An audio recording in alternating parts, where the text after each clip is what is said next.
The federal government of Nigeria cannot be threatened by any international body in IPOB leader Mazi Nnamdi Kanu's case.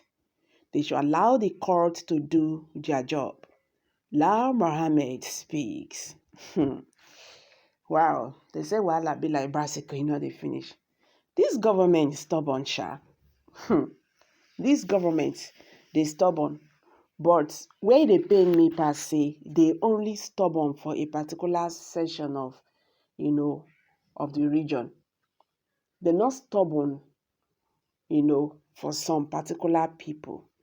When you talk about the Fulanis and all that, they are very soft in dealing with bandits and Boko Haram in Nigeria. But when you talk about agitators and any other things coming from the south, southwest, southeast, you see Nigerian government, flexing their muscles. But when you talk about any other thing from the Fulani extraction, you will see how soft they are. What is the problem? Are they just taking Mazi Nnamdi Kanu's case as personal stuff? They should let us know. If the federal government of Nigeria, can I say Buhari, the president of Nigeria, have a personal case with Mazi Nnamdi Kanu, they should just tell us. Or the AGF, Malami, Abubakar, if they have any personal matter with the IPOB leader, they should just let us know. Because this is not fair. They are just being stubborn for nothing. I said it when the international working group declared the arrest of Mazi Nnamdi Kanu, the indigenous people of Biafra, as unlawful and an infringement of his international human rights, and now asks the Nigerian government to release him unconditionally and at the same time pay him compensation. I said it. I said, you see this order, Nigerian government can never obey it unless they themselves is going to follow it up.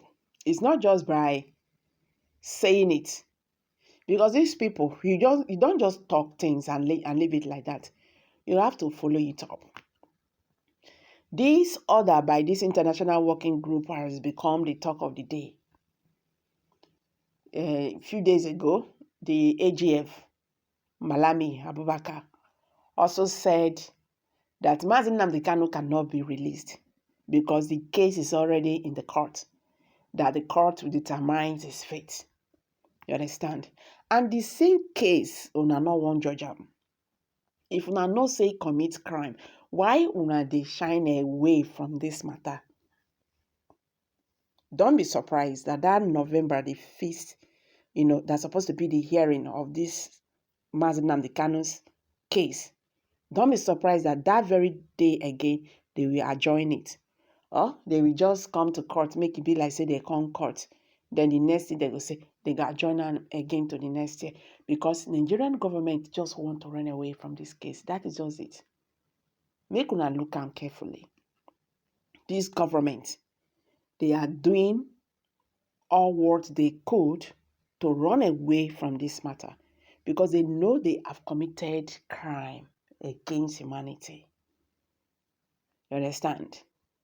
They committed crime against humanity. They themselves, they know that the procedures they used to bring Mazi Nnamdi Kanu to Nigeria is unlawful, is unconstitutional. They know law, not be say they don't know. They know all these things. But they just want show because say na them done board. You see, there's one thing that I love about nature.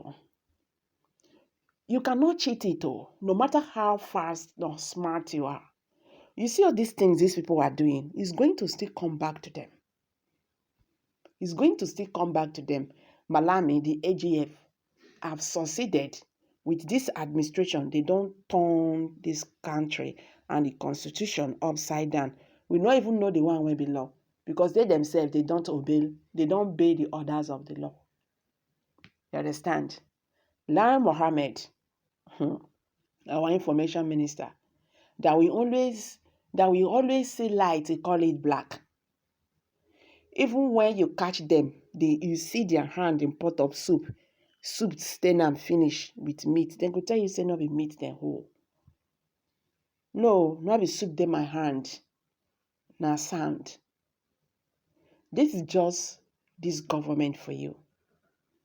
They are not ready to release Nnamdi Kanu, but I love what is going on. The way this international working group has intervened, at least the world have known this. They have said their own. The international working group declared the arrest of Nnamdi Kanu of the indigenous people of Biafra as unlawful and an infringement on its international human rights. The Working Group on Arbitrary Detention under the United Nations Commission on Human Rights disclosed this in a statement published on its website. The group comprises scholars and experts who specializes in human rights issues and related laws. Kanu is facing terrorism charges in Nigeria before Justice Binta Nyako of the Federal High Court in Abuja. He has been in the custody of the Department of State Services (DSS) since mid-2021. The IPOB leader was detained after he was adopted in Kenya and repatriated in June 2021. He was adopted over his allegation for Biafra and, by extension, Nigerians breakup. You understand? So Nigerian government says nobody go fit break up Nigeria. So that's why when Nnamdi Kanu they talk and the IPOB agitators, they are on their own. And for that reason, Nnamdi Kanu have to face the crime according to the Nigerian government he committed while in abroad. But this very crime they said he committed while in abroad, Nigerian government have refused to be stable. May them judge this matter for once. Now, Mohammed is now telling us that no international body can threaten Nigerian government to release Nnamdi Kanu. According to him, he said they should allow the court to do their work because the case is already in the court. So I'm dropping it here, guys. Kindly share your thoughts below the comment section. Thank you very much for always having you here. Bye for now.